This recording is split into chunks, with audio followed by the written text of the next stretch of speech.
Today we're looking at the problem of evil, which is chapter 1.6 in the OCR ALevel Religious Studies and part of the philosophy section of the exam. So firstly, take a pause of this video and see whether you can define all of these key terms before we go into the definitions. So a theodicy is an attempt to justify God in the face of evil in the world. So all arguments in defense of God in the problem of evil are called theodicies. Natural evil is evil and suffering caused by non-human agencies. Moral evil is the evil done by the suffering caused by deliberate misuse of human free will. Privato boni is a phrase used by Augustine to mean an absence of goodness. So therefore he says that evil doesn't exist, but is an absence of good. Omnipotent, if you remember what God's qualities are, means all-powerful. Omnibenevolent means all good and all loving. Epistemic distance is a distance in knowledge and understanding. So different presentations of the problem of evil. So the problem of evil is both a logical problem and an evidential problem, and we'll look at these two different problems in more detail here. It attempts to defend God despite the existence of evil and suffering in the world, and these, like I said, are called theodicies. So the problem of evil has both of these, the natural evil and the moral evil. So on the left we have natural evil such as an earthquake, right we have a moral evil caused by humans, so war. So natural and moral evil. So natural evil is said to be evil that which causes suffering but does not come from any human wrongdoing. So for example, many diseases and extreme weather conditions such as hurricanes and floods.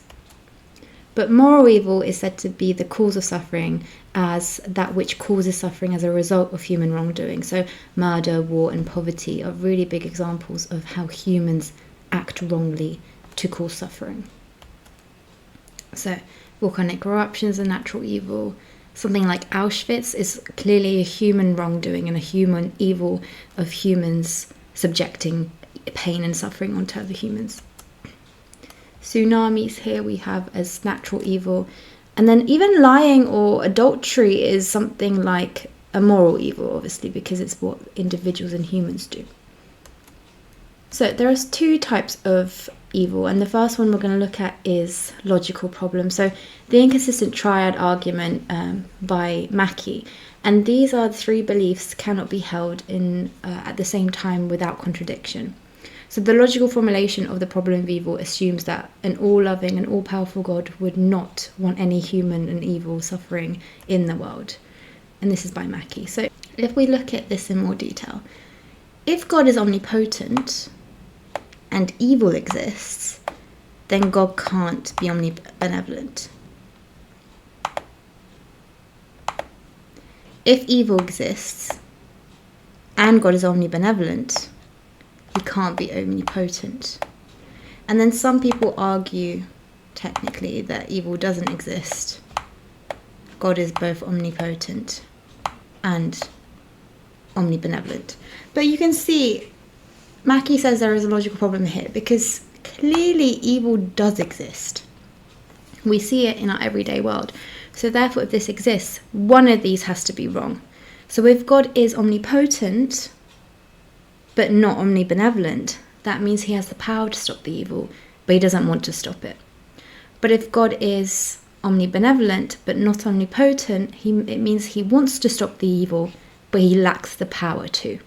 And this is because clearly evil exists. But we will look at arguments against this, saying that evil does not exist, or it justifies the existence of evil within the world.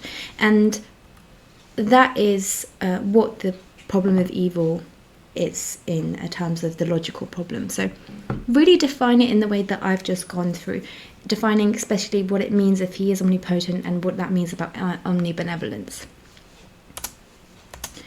So the logical problem of evil concludes that if there is evil and suffering in the world, a God with these attributes can't exist.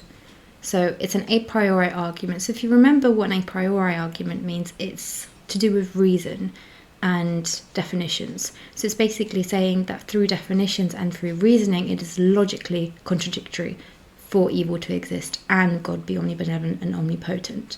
So there is a flaw in the perspective of who the Christian God might be that people believe, for example. Or it might be a different God. It might be an evil God in that aspect, which is obviously not what a lot of people believe God to be. But there are solutions to this logical problem, and this might include suggesting that God is not totally powerful, but that he is not totally loving, or that evil is an illusion, or that it is actually good for us in spite of appearing to be bad. So, the kind of steps that you can point out in an exam is premise 1, God is omnipotent. Premise 2, God is omniscient. Conclusion, evil doesn't exist. Or you could do God is omnibenevolent as well. You can use different attributes of God, but they all do contradict with one another with the existence of evil, because either God knows what the evil is and chose not to stop it, or he has the power to and chooses not to stop it. Then we move on to the evidential problem of evil, and this involves a posteriori reasoning. So if you remember, a posteriori reasoning is to do with our sense experience, so what we see with our eyes, for example. So the argument says that there is too much evil and suffering in the world for the belief there is an all-good, all-loving, powerful God. So to be the best explanation for all the evidence. So a better explanation might be that good and evil simply happen by chance without the agency of God. So John Stuart Mill argued that the extent of evil and suffering in the world does not suggest a good God, but instead suggests that there is a creator behind it. Instead it suggests that if there is a creator behind the world, it must be a malevolent creator, so an evil God. And the evidential problem, I always use the example of Africa because it's the amount and extent of suffering within the world. And Africa is a good example here, because within the continent of Africa, you have malaria, you have poverty and famine, you have drought, you have war, and you have something horrible like the slave trade. So all of these examples of the amount of suffering and the extent of what all this suffering led to itself is not fair. Why does all this happen in the continent of Africa? The amount of evil that these people experience is just too much.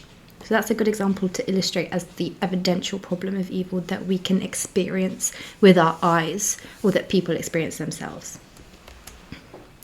So the responses to the problem of evil, like I said earlier, are known as theodicies. So the first one is the Theodicy of Augustine from the 4th century, and you can see him to the left here. So he argued that this was influenced by earlier Mackie beliefs that the world was divided between forces of good and forces of evil. And Augustine argued that privato boni, or an absence of good, and not a force in its own right at all. So he thought that variety is part of the rich goodness of God's creation, and if things are varied, then naturally some things will have more abilities and strengths than others. So he didn't believe that evil existed in the world, he just said it's a deprivation of good. So again, you can criticize this later if you want to, but this is what he says. And why he says it is this. He believed that God created angels, so spiritual beings who are varied in their characters. So again, you have this idea of blaming the angels here already rather than God. So some angels receive less grace than others, and so were less able to worship God without falling into sin. So Lucifer was the angel, as we know now as Satan. So some angels fell away from God and became sinful because they misused their own free will.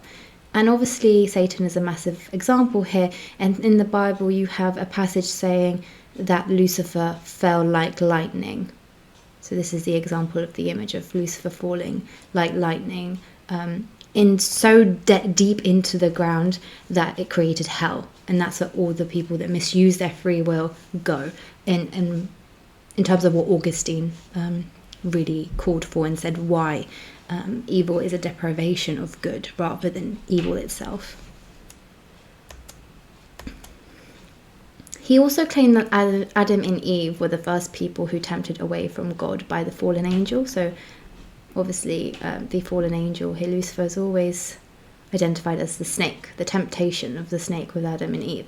So they misused their free will by choosing to disobey God and commit sin, because God said to them, you can eat anything, do anything you want, but you cannot eat the fruit of the tree of life, or the tree of knowledge. And this is the tree of knowledge which they were tempted to, and they ate. And that's what caused evil for Augustine and people that believe in this. So it's the fact that there was no evil in the world. Because of the actions that Adam and Eve took to eat the apple or the fruit, evil came into the world. So that's why we got natural evil, such as people had to farm, there was drought, there became earthquakes, all that kind of stuff, and things like childbirth or labour, the pain of that. But also moral evil, because obviously Adam and Eve then became very conscious about themselves and their bodies, and they had to cover themselves.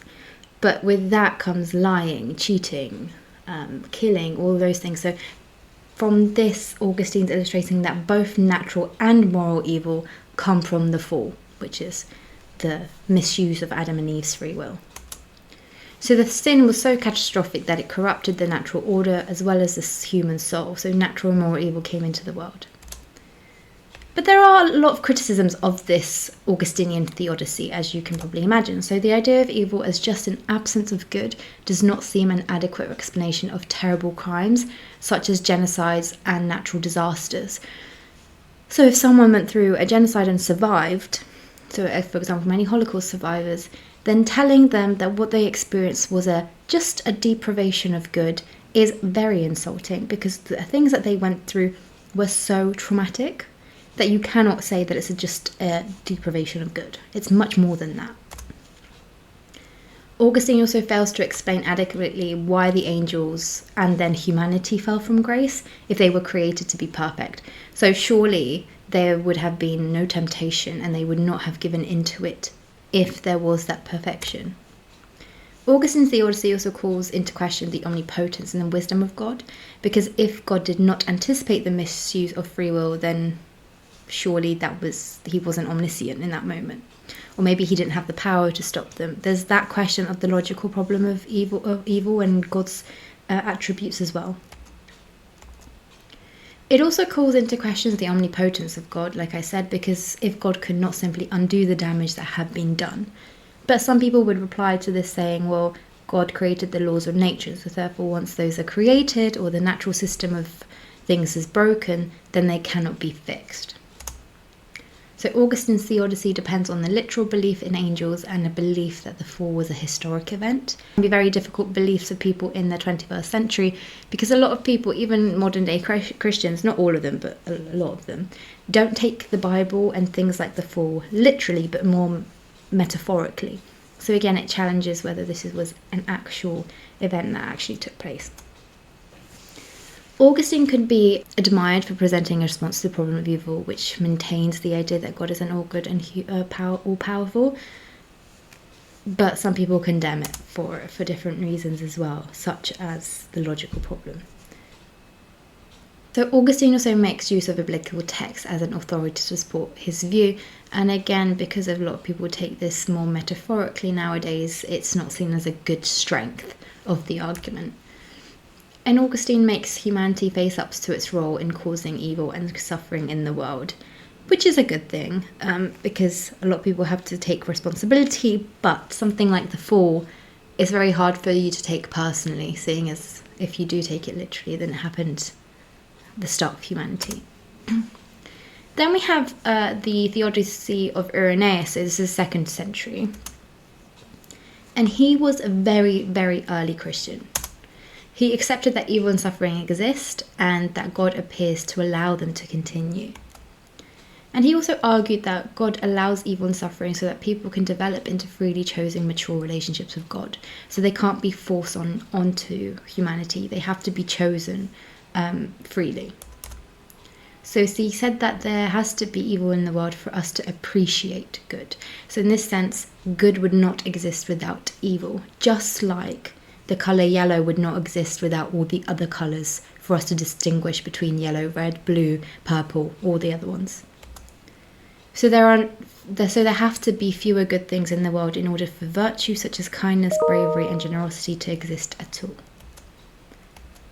So Irenaeus said that we are made in the image of God, but we have to grow into God's likeness. So when God says something like, so when the Bible says you are made in the image of God, that's what this is referring to. You can think about this Michelangelo drawing. God here is creating, giving life to Adam. So this is the example that we are made into his image, but we have to grow to be like him, because obviously there is an epistemic distance here. So free will is an important part of being made in the image of God, because God is free, so therefore humanity had to be made free in order to us freely choose to believe in him. So we could not have a free relationship with God unless we have genuine options to choose otherwise. So evil has to be a real option for us. So for example, when I wake up in the morning, I always have the option to continue my day. I can sleep longer. I could technically go and commit murder, but most sane people never choose that option. But they have that free will in order to do it. But like I said, most people don't choose to do that, thankfully. So we cannot grow totally into the likeness of God in this world, and there is life after death in which we can complete our spiritual development. So this is what Irenaeus believed. And John Hick's soul-making theodicy really built off Irenaeus's theodicy. So Hick said that he took an Irenaean approach to the problem of evil, and he described the world as a vow of soul-making, and he used it from the poet John Keats, who made reference to this. His theodicy is in the book Evil and the God of Love in 1966, and he saw the world as a place where our characters and souls are shaped. So he says that evil and suffering are not an unfortunate accident, but they are a part of God's loving plan to help us grow into a free relationship with them. So for example, when something like a natural disaster occurs, such as an earthquake, and it's there in order for us to help develop our virtues. So during such events such as an earthquake, a lot of people donate money for people that have been affected. Some people go out and help them. Other people help rebuild the houses. Some people go out as doctors, all these different things. So there's a lot of courage, generosity, bravery, and all these things Hick says are needed for us to develop our souls. And that can only be done with the existence of evil in the world. So further, Hick says that God deliberately keeps himself partly hidden from us so that there is an epistemic distance, so we can make these free choices in God if he doesn't force himself on us in an immediate way. So the problem evil here acts as an epistemic between us and God for us to maybe not be able to believe in him, so we choose freely to believe in him.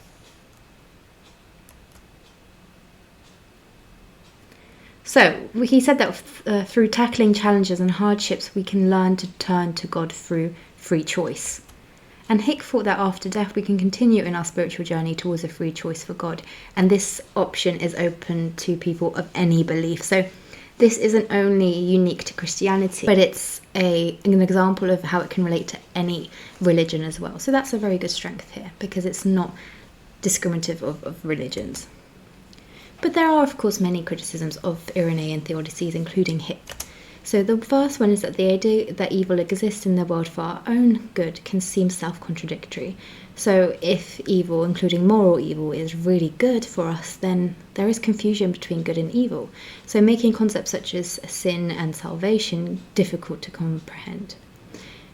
This is because by saying something like you have to sin in order to achieve salvation makes it very difficult to see what you shouldn't be doing. So it makes morality very difficult. So I can't, because theories might say I can't do this because it's morally wrong. However, I need to achieve salvation, and in order to achieve salvation, I need to sin. So you can see there's a circular argument here that is a bit self-contradictory in terms of what I should and shouldn't be doing. The idea that God puts evil in the world in order to help us develop and grow can become also quite unacceptable when the suffering is great. So, for example, when there is childhood cancer or an act of terrorism or genocide. Because, like I said earlier with the Holocaust example, if you tell someone, oh, you just went through that possible death and trauma and discrimination, watching people die in front of you, just so you could develop your virtues. That is absolutely ridiculous argument in order to make for people that go through these kind of things. Because it's not there in order to help and shape your generosity, for example. It's much greater. The evil is so deep and so disgusting that it's offensive saying that it was just there to develop your character. Or in instances of childhood cancer, children are innocent human beings. They haven't done anything wrong in the world, yet they're still learning. So punishing and making a child suffer just seems very illogical and just cruel. So the idea that God's love is difficult for us to comprehend can present problems if we are trying to be more godlike and not understand what that means either. So it makes it difficult to really comprehend what being made in the image of God actually means. So the argument that God has to allow evil in order for us to have free will suggests a lot of limitations on God's omnipotence. And tackling challenges and hardships makes some people lose faith rather than gain it. And an omniscient God should know this in advance for making people suffer. This kind of theodicy also doesn't give any adequate explanation for why animals, very small babies, or people with severe learning difficulties suffer. Because again, they don't understand why they're suffering, and it's very difficult for them in order to learn and develop virtues, let's say. Because they're very innocent. They've done nothing wrong in the world, and it doesn't make sense for them to have to go through that. So it doesn't explain why these groups of people and animals suffer. So these theodicies could be more comforting. So these theodicies could be more comforting to those who suffer because they suggest that there is a plan and it will turn out well in the end. So maybe they are more like coping mechanisms in order for you to deal with the suffering that you are dealing with, but they might not actually explain why we're dealing with the suffering that we're dealing and why evil exists. We can relate to the idea that facing challenges helps us to develop. However, there's not a reason for why evil exists in the world, like I just said. So again, you can look at these different definitions and see whether you can define them from what you remember. And this is your AO1 knowledge. So have a pause and see if you can answer these questions. And if you can, you know all the AO1 knowledge you need to know for these exams. So it's now time for some exam practice because practice makes perfect. So the first one is, how convincing is the claim that it is necessary for there to be evil in the world if we are to have genuine free will? Ignore this being a 30 marker because for the OCR specification it will be a 40 marker.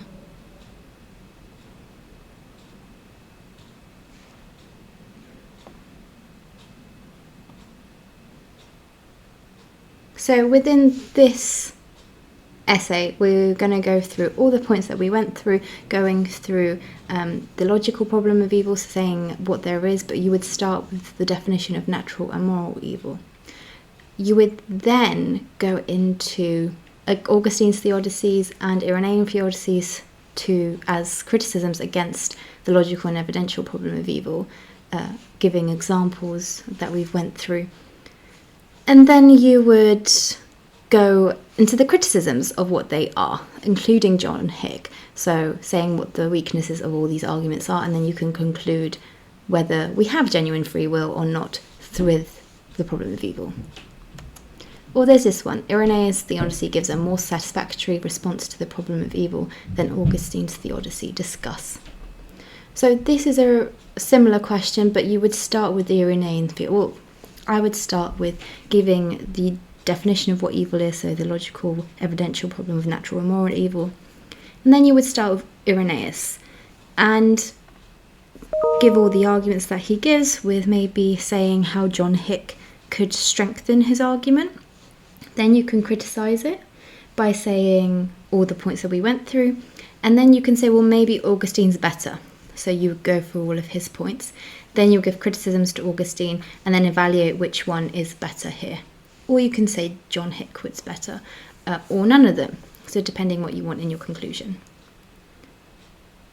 Thank you for joining me on this revision session on the problem of evil, and join me next time for more religion, philosophy, and ethics.